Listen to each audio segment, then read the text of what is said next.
I'd like to spend just a few minutes walking people through some of the processes that we've been using at AtKisson with our clients who are interested in implementing sustainability. Most of these strategies come from our most recent book, The Step-by-Step Guide to Sustainability Planning, and represent the steps that we go through with our clients. So frequently we get asked, why should an organization write a sustainability plan? I was once asked this by an engineering firm client that we worked with, and at first the question perplexed me, mostly because I saw some irony in the fact that someone who writes plans for a living didn't see value in writing a plan. But after a moment's pause, these were some of the thoughts that came to my head. This was an organization that had offices across the country and was just embarking on their sustainability effort, and it occurred to me that they needed to have some coherent approach to their sustainability initiatives so that they were sure to focus their energies and their resources efficiently, as opposed to having disparate kinds of efforts going on across all of their offices. And similarly, especially because they were dispersed around the country, that they needed something that would coordinate all their efforts into some comprehensive approach. A good plan also allows you to track your progress and in the end forms the basis for reports. And we're seeing more and more organizations feel a need to report, issue sustainability reports so that they're in keeping with their values of transparency and also have data to back up any claims that they might make with their customers. And lastly, it reduces the chance that you'll miss something important. Many of the organizations that we work with have already done many good things, but it blinds them to the holes and the needs that they have for really making their whole organization sustainable.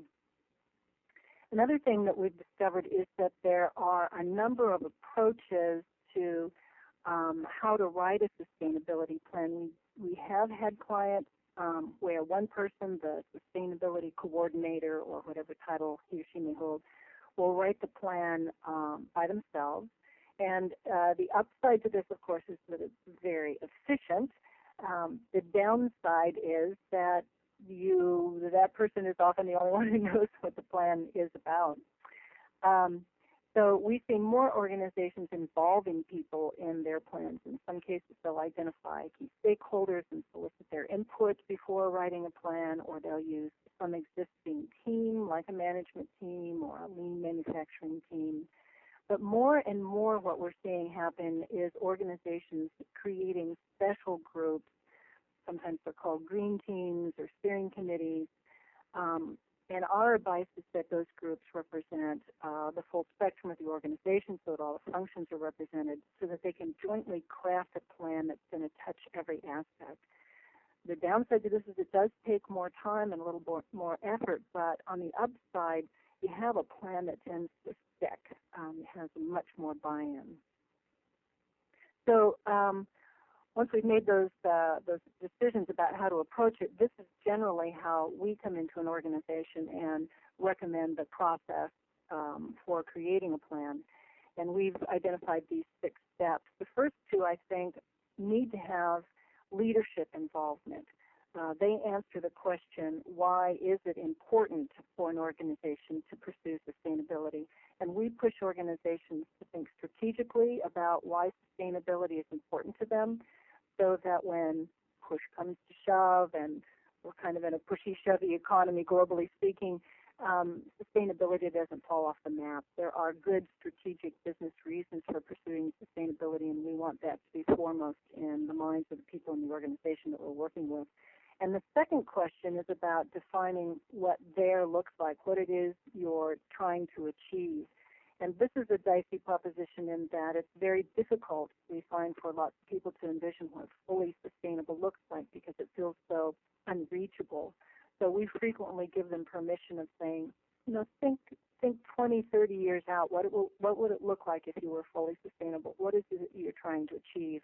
And it gives them a little more room to figure out that vision. The remainder of the steps are the steps that we take through with the group through with that's been chartered with responsibility for creating a plan, and we take them through an impact assessment, which I'll show you in a bit. We develop metrics and a vision. We actually mock up a sustainability report very early on because we find when you begin with the end in mind, it helps you get clear about what your process should be. There's a stage of gathering baseline data and then identifying projects. And eventually we circle back and we examine the organization and determine what support systems, like other types of teams or groups, what changes need to happen to the business systems in the organization to support sustainability plans.